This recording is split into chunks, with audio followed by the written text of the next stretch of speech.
Your daily dose of sports and fun. This is the Morning Drive Podcast from Double T 97.3, presented by Cantex Roofing and Construction.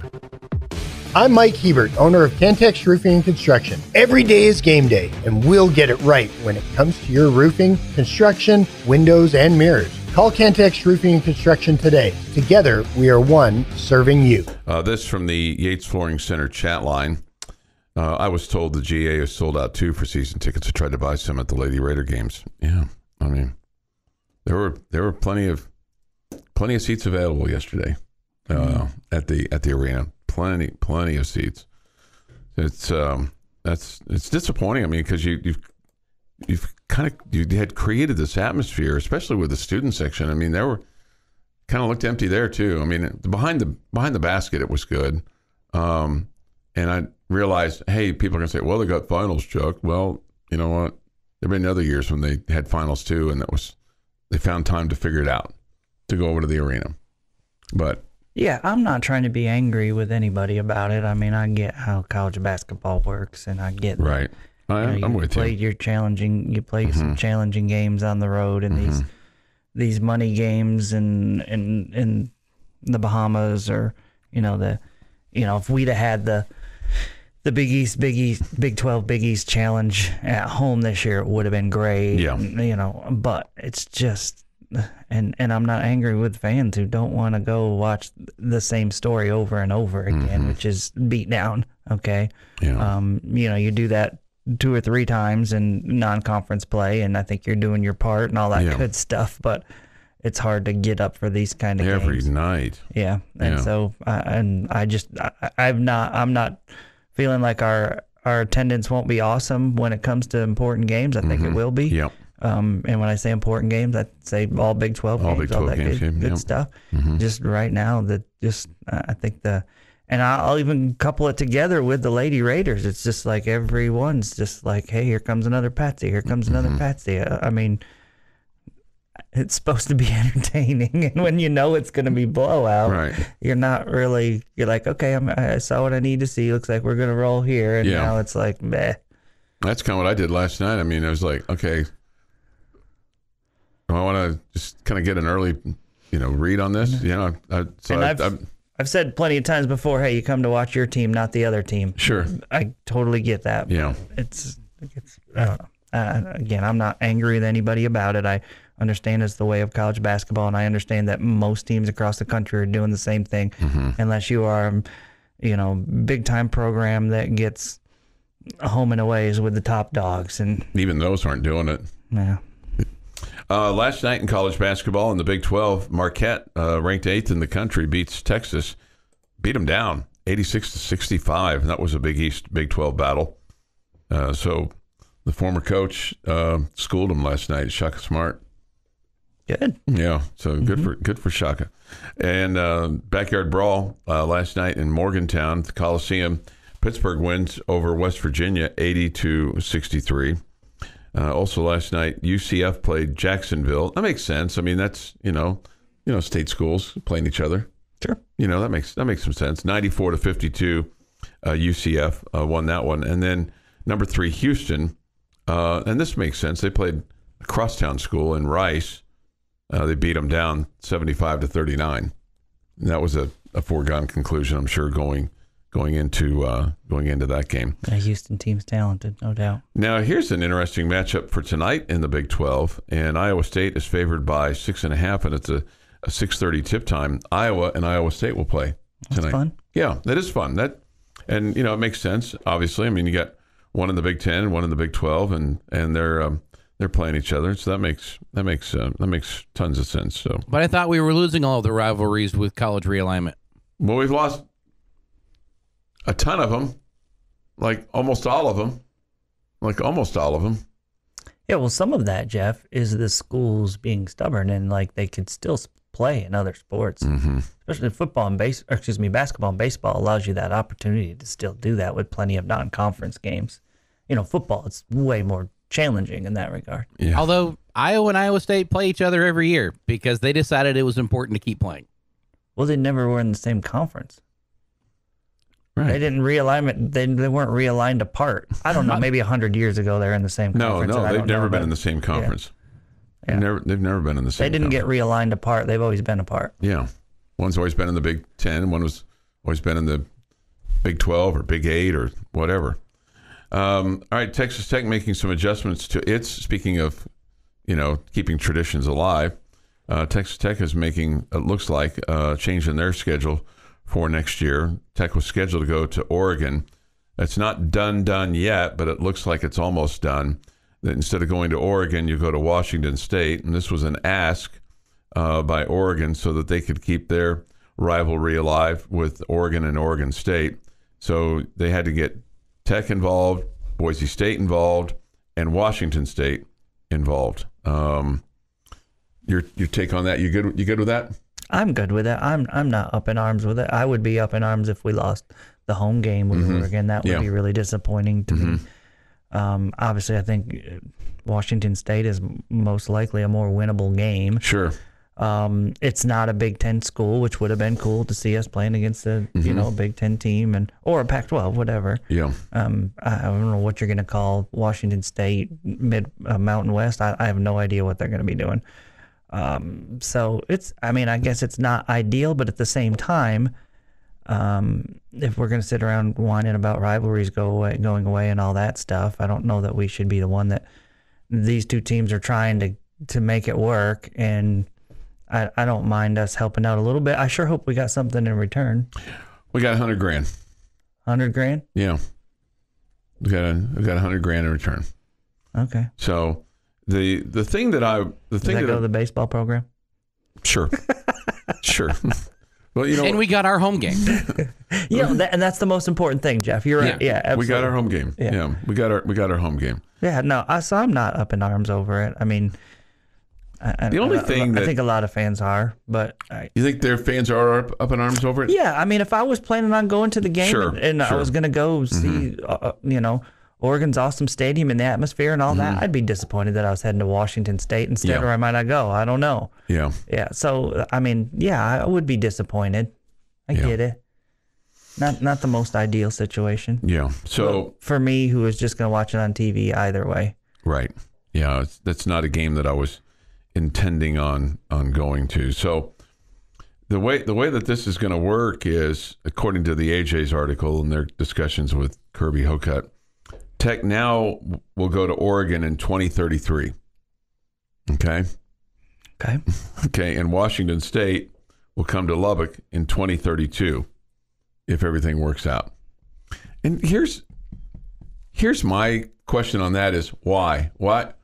I mean, I understand that you've got to schedule out, but it sure seems to me like scheduling out to 32 and 33 is putting handcuffs on the future people who will be making those decisions. I mean, you're suggesting Kirby Hocutt will not be around then?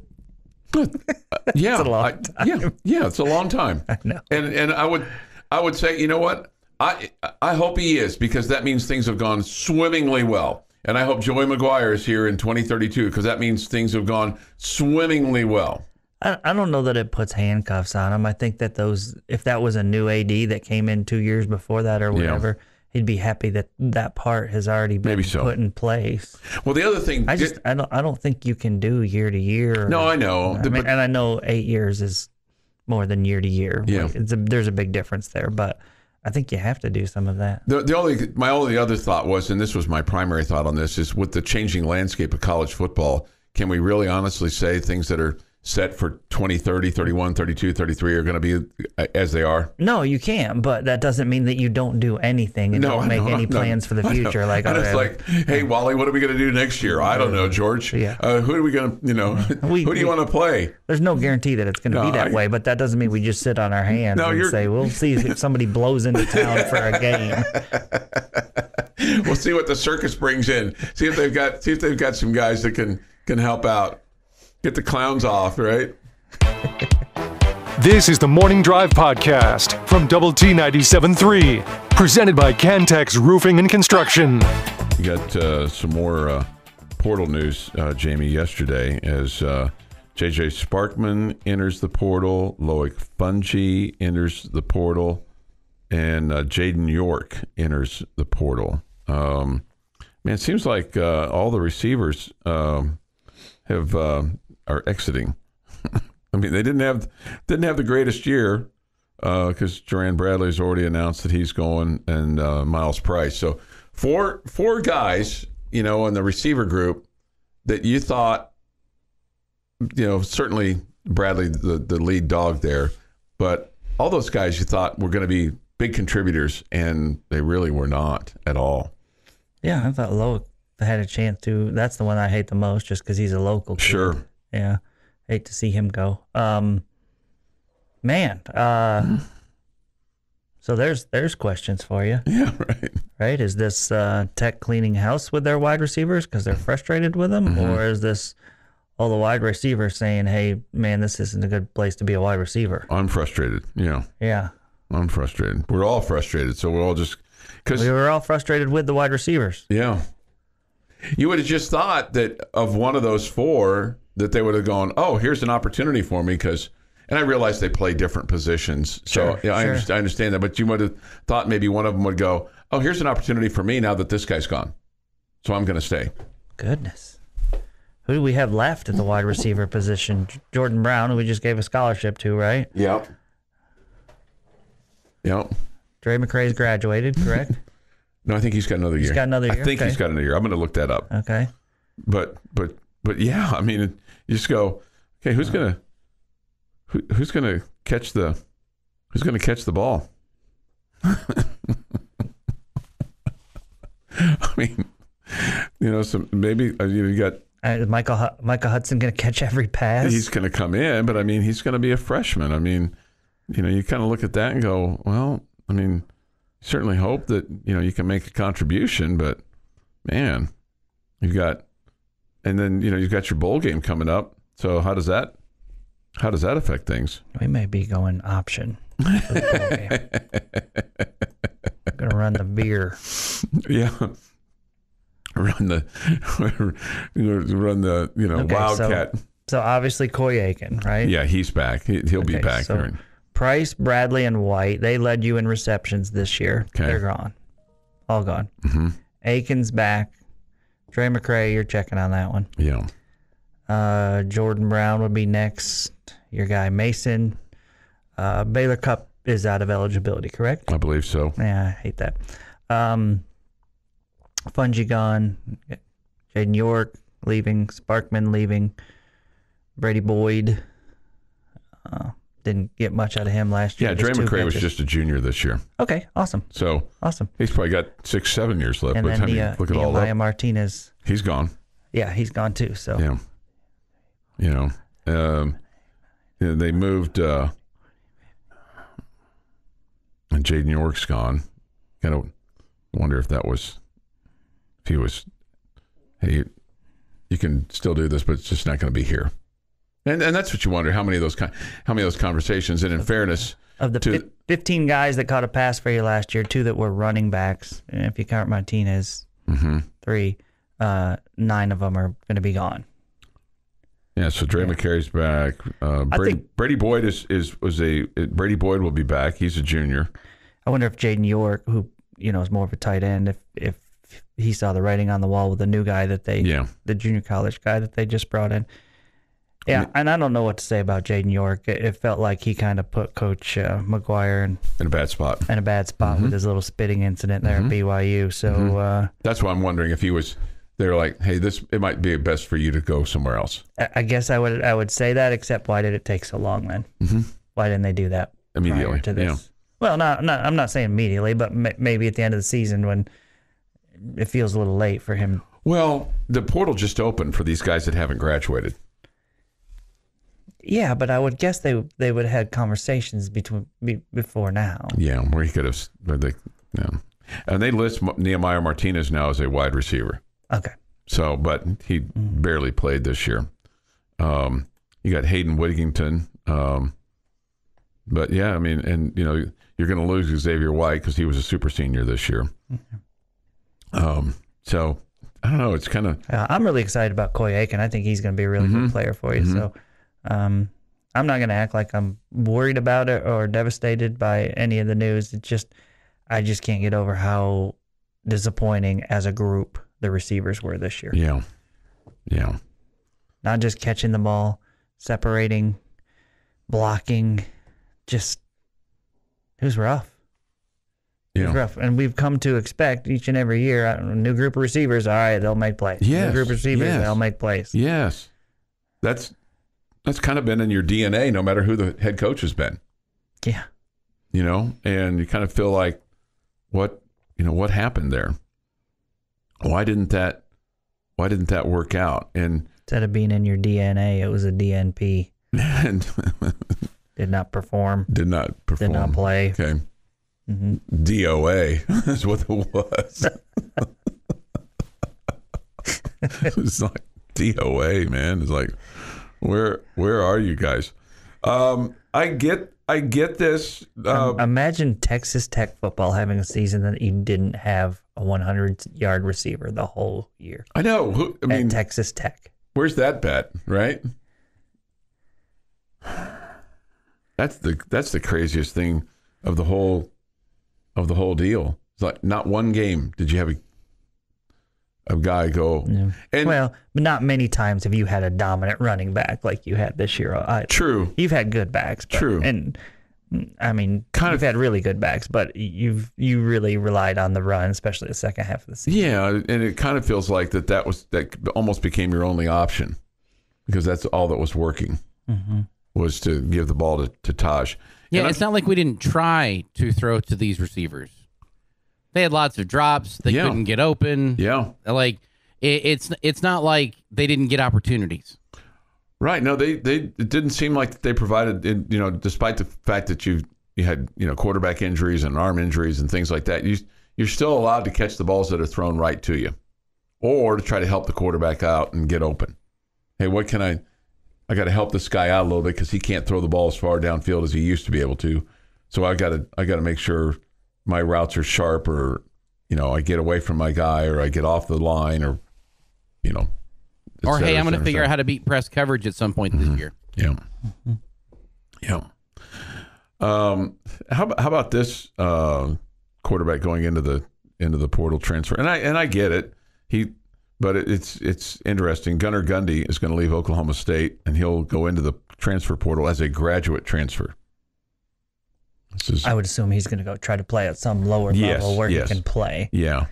I mean, that makes sense. Yeah. He chose to walk on at Oklahoma State, didn't see significant action until this past year.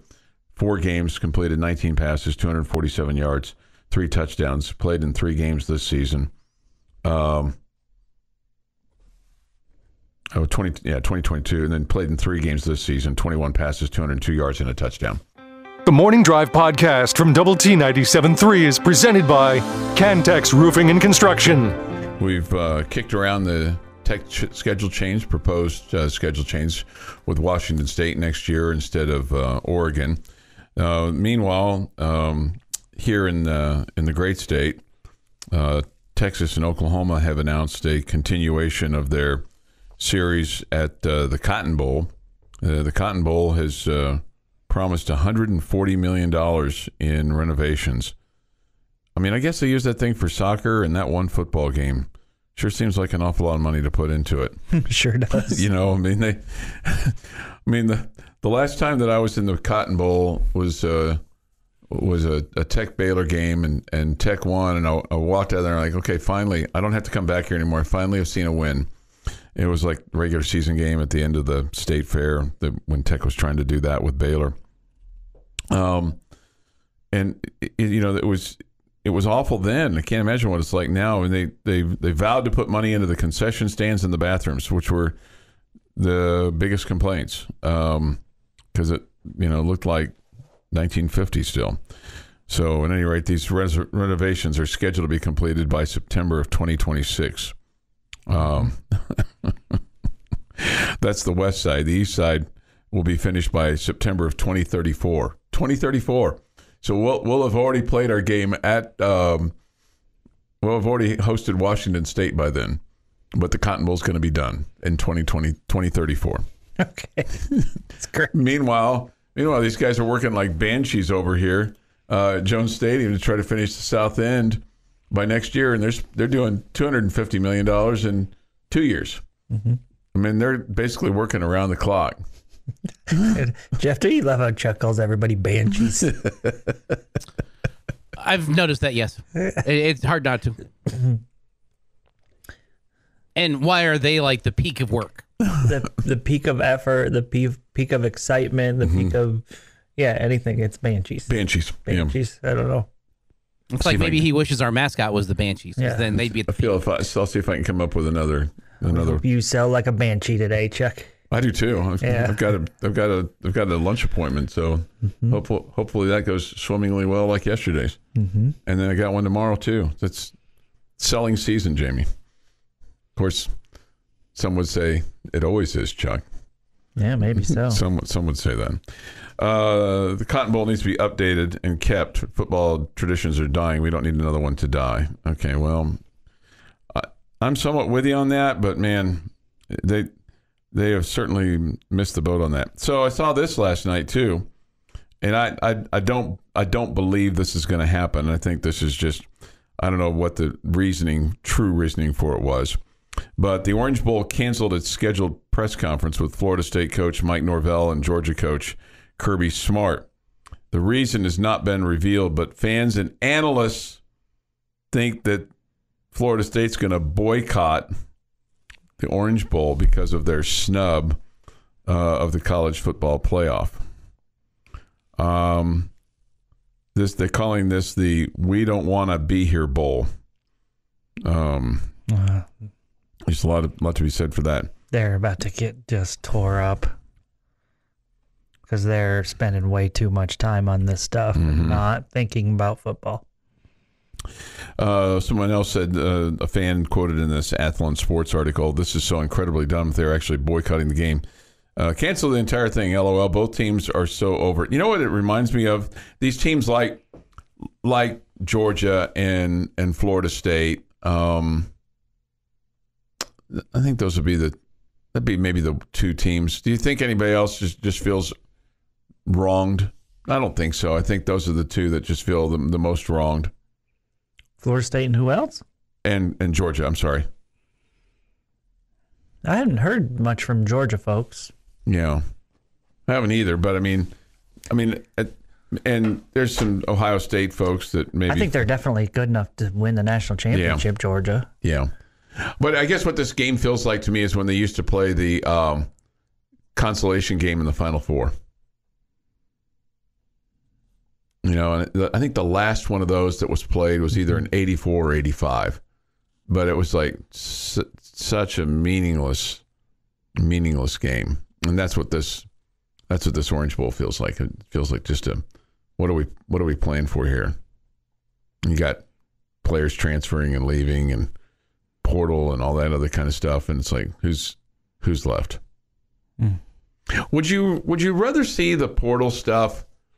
I mean, it's complicated, but would you rather see that after January 1, or does it really matter at this point in time? Or would I rather see the semifinals? No. The portals. What the portal entry? Would you rather see that like date after the bowl games? Yes, I would. I would. And there can be no communication with other schools before that. Because when you have the 12-team playoff next year, obviously those games are going to mean a lot more than right now. Because right now, with the exception of the college football semifinal games and the national championship game, the games are relatively meaningless, right? Mm-hmm. I mean, they're relatively meaningless. They're I mean, kind of exhibition games. They're kind of, and teams are going to want to finish strong and maybe get some younger players some practice time, et cetera, et cetera, et cetera. And, a chance for like Texas Tech to finish above 500 and be able to say that and put that on your resume. And you're not throwing any parades or parties or anything like that. No confetti in the air for that. But it will be interesting next year at this time when you have 12 teams that are, quote, still in it. And I do believe that you'll see upsets. I do believe you might see, a 12 seed not necessarily get all the way to the national championship game, but maybe win a game or two, or a 10 seed or something like that. Absolutely possible. Yeah, sure. Especially with how injuries go and things like that. So that would be something I would love to see, is that for it to be maybe pushed back a little bit. The thing is, though, is you're bringing in kids, you're recruiting kids, and kids are going to naturally want to leave, and then they got to get enrolled for the next semester. So I mean, it's complicated. Yeah, and then they need time to figure all that out. Yeah, it's complicated. So the other thing I wonder is, do the guys that left, do they see now the stuff on social media of what the bowl swag is of the guys that are staying? Like, I saw some stuff on social media last night of what one of the things that Texas Tech was getting, and was I can't remember exactly what it was, but I just remember it being cool. Oh, and here's one of my big beefs. Okay.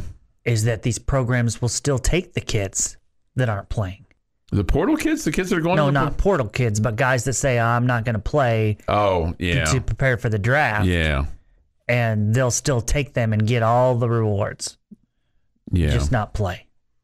Yeah. That drives me nuts. Okay. What if he's a really, really good kid? And then the broadcasters on ESPN will spend all sorts of time talking about the guy. Mm-hmm. They'll show his stats over there on the sideline, is wearing all of his bowl swag, and we'll talk about him more than the kid who actually is on the field playing.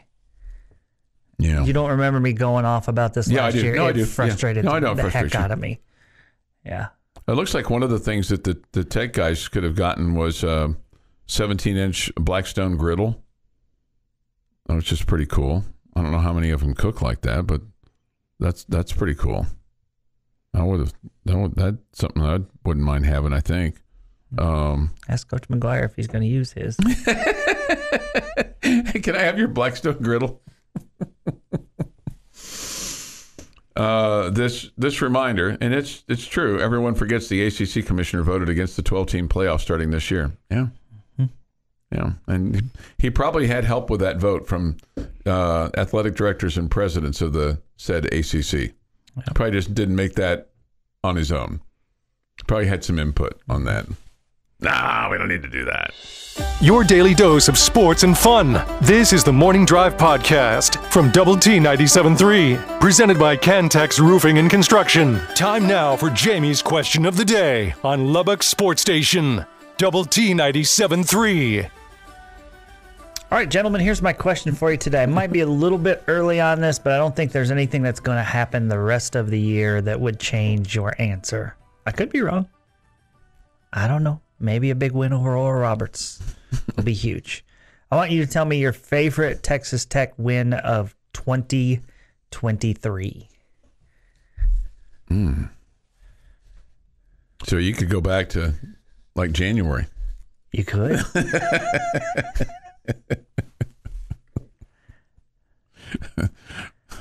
You absolutely could. My favorite win of 2023. Well, I feel like there's some things we can eliminate. Okay. Most of the men's basketball season, because they didn't have many wins. There was a good stretch there.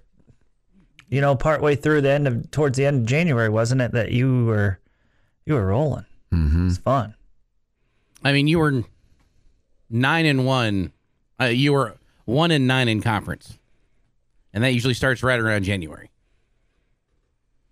So, I mean, you might be right. I don't know that it was fun once we got that stretch there, because we kept waiting for Fardos to come back. Oh my God! And that was so like you can eliminate most of the basketball season as something to think about. Fardos and Jason Morrow, we're still waiting on both those guys to come back. Well, Jace actually played for you, so and then got himself kicked out of the bowl game upon his return. Right. I also feel like, I guess maybe you put TCU in football in this category. Do we want to stick with the main four, or do we want to go all Tech sport? You can pick whatever you want. Whatever you want. Then I've got to go any of the Tech soccer wins in the NCAA tournament, because each one of those was great. It was nail-biting. They were down to the line, and there was something on the line for all of those. it wasn't a legitimate chance for them to keep advancing in a possible national championship for how good they've been this year. They by far had the best season of anybody in the last year. And those games being at home in front of that crowd, I'd go with those as a collective unit. All right, I'm going to go back to January the 18th because I'm terrible at this game. I'm sure there's going to be something where somebody goes, "Hey, what about that game?"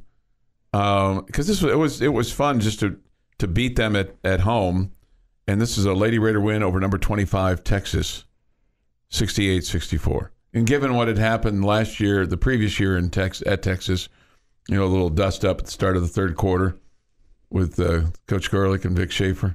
But that was a fun night, 68-64 Lady Raider win on January the 18th. That was the night that Krista Gerlich found out that Chuck's got her back, and he was ready to defend her honor. I just was trying to see what was going on. That's it. All right, I'm going to go to February 13th when the men's basketball team took down number 6 Texas at home, 74-67. That was a crazy fun night. I love beating the Longhorns in basketball, so I thought that was awesome. And that was during that stretch where you started to play some decent ball, where you had beaten number 13 Iowa State, you had beaten number 12 Kansas State, you had beaten Texas and Oklahoma. So you were playing good basketball there and making it a little bit fun. And after a really, really disappointing start to Big 12 play, obviously. Number 2 on my list would be March 31st when you trailed TCU 8-0 after the top of the second on a Friday night and came back to win 20-16. Yeah. Your Friday night pitchers duel in the Big 12 conference. That was a blast. Haxton lost his voice over it. Almost. I was looking at that game, and also the 10-5 series clincher on that Sunday against TCU was on my list for. Yeah, that was just such an odd one because, again, it was a Friday night. You expect good pitching and all that. Red Raiders scored 9 in the 7th to take control of that game after giving up 4 in the top of the 7th. Yes. It was crazy. Is it crazy? It was. Yeah. It's a crazy game. It's a crazy game. All right, so if you want to share yours, you can on the excuse me, Yates Flooring Center chat line. And any remedies for Chuck. Yeah, I just had a little frog in my throat. We'll take those on the Yates Flooring Center chat line, too. Go to doublet973.com or the mobile app. Visual Edge IT hotline is open, too. Somebody says this, Centex Hank says this, easy peasy, the soccer team's season, that was a major win. Yeah, no doubt. Somebody mentioned the game at UT that he won right. At the buzzer. That was pretty cool. Yeah. And I was just trying to come up with one that was maybe that I had attended or seen, or I didn't see I was aware of it. I just didn't see that soccer game that night. So, all right. So that was a nice little question. Shelley says this: you have the remedy, Jeff. Go get your desk potion for Chuckles. I don't think Chuck's ever had it. What is it? It's the friendship tea, spice tea, Russian tea, whatever you want to call it. And everybody that ever has it always says the same thing. Holy cow, I feel so much better. I never would have thought of this. Yeah, no, I just had a little roughness there for a second. Yeah, again, I don't think Chuck's ever had it. Yeah, no, I've never been offered it. It is available to everybody in this building. Okay. I was unaware. Bullfighter says May 19th, 2023, Bullfighter beat Snead in foul pole race, and Tech beat Kansas in baseball. Okay. And that's probably why, right, because of that race is probably why Snead had to have surgery yesterday. So, yeah, I hope you feel real good about yourself, Bullfighter. He does. That's right. Well, just kind of looking back at this basketball season, you're like, ooh, last year, kind of rough. I mean, that's obvious, right? You think? It's just rough. I did. Yeah, it was just rough. I'm really surprised, and this is a compliment to Coach McCaslin. I didn't think that I would, I mean, just being honest, I didn't think I would come back to have that much interest in Tech basketball after last season. Okay.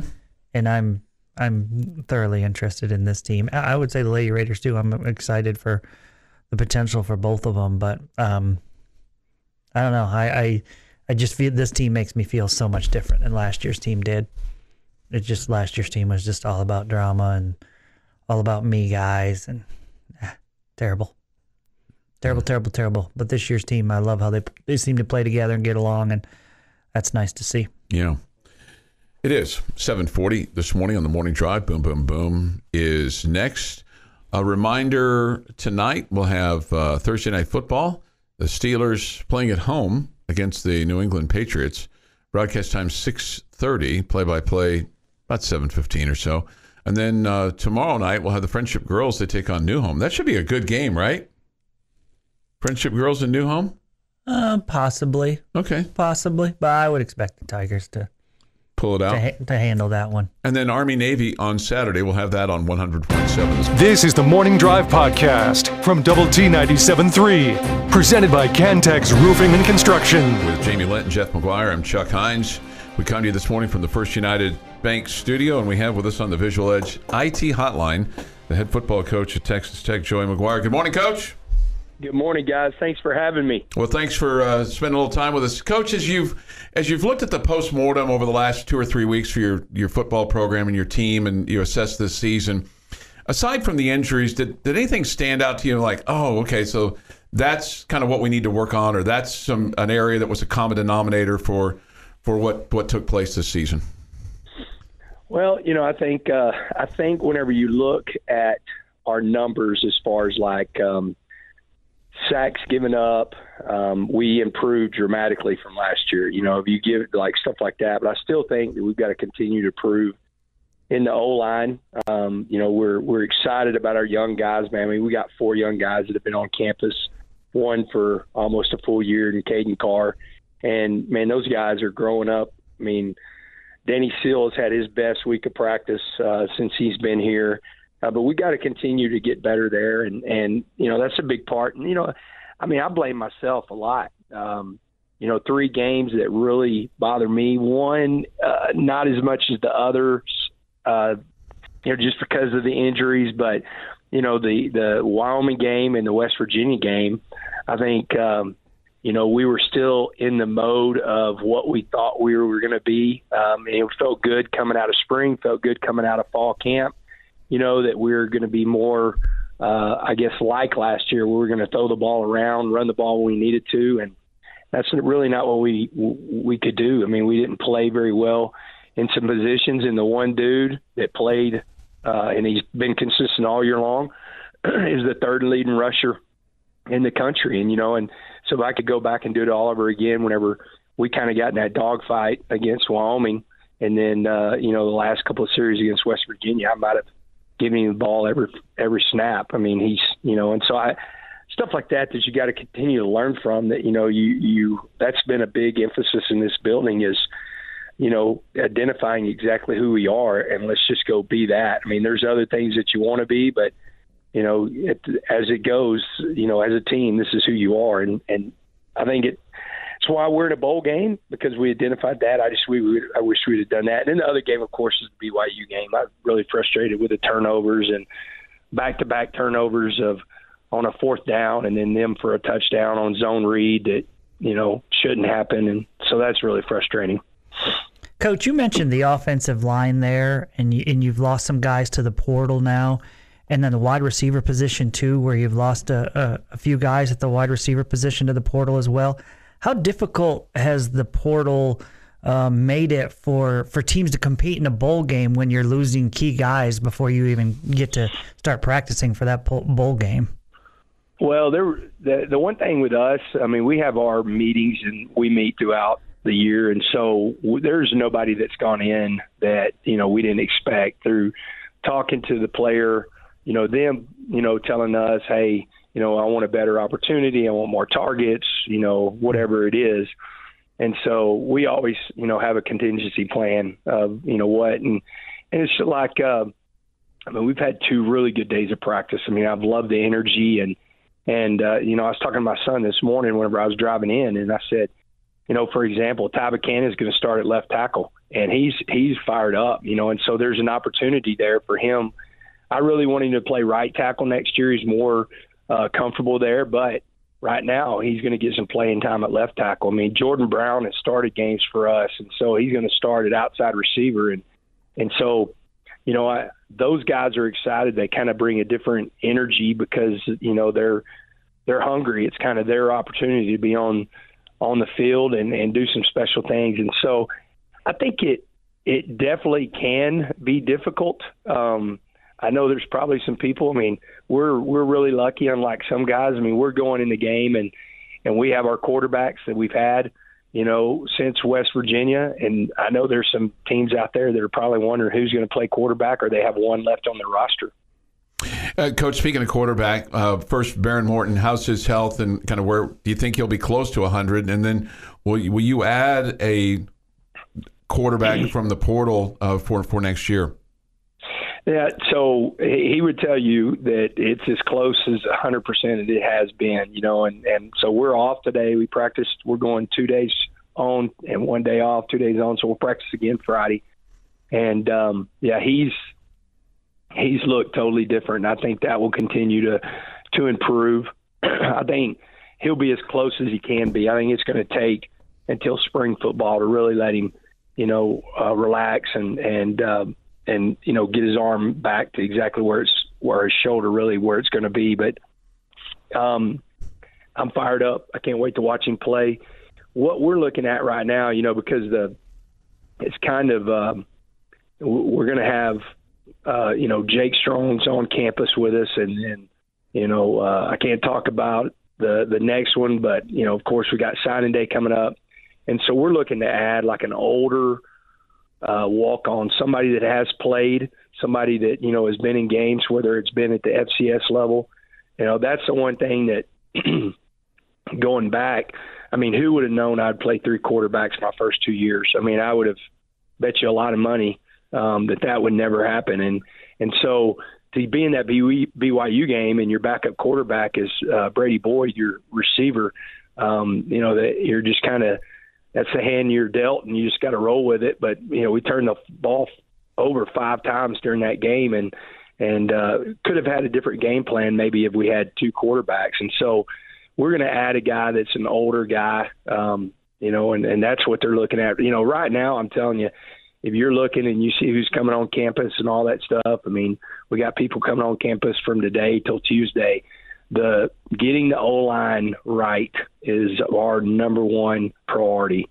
And so we've got some guys coming in like that. And then, you know, we want to add another receiver. We want to add, you know, we have one, would like to add another tight end, stuff like that. And then just looking for the best player available. But that's not where we're going to live. I mean, we're signing 22. I think we're going to sign 22 high school kids. And so we're going to be somewhere probably around 10 guys that are coming out of the portal.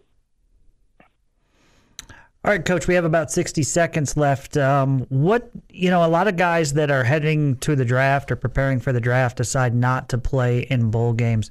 Is your expectation that Taj Brooks will play in this bowl game for you guys?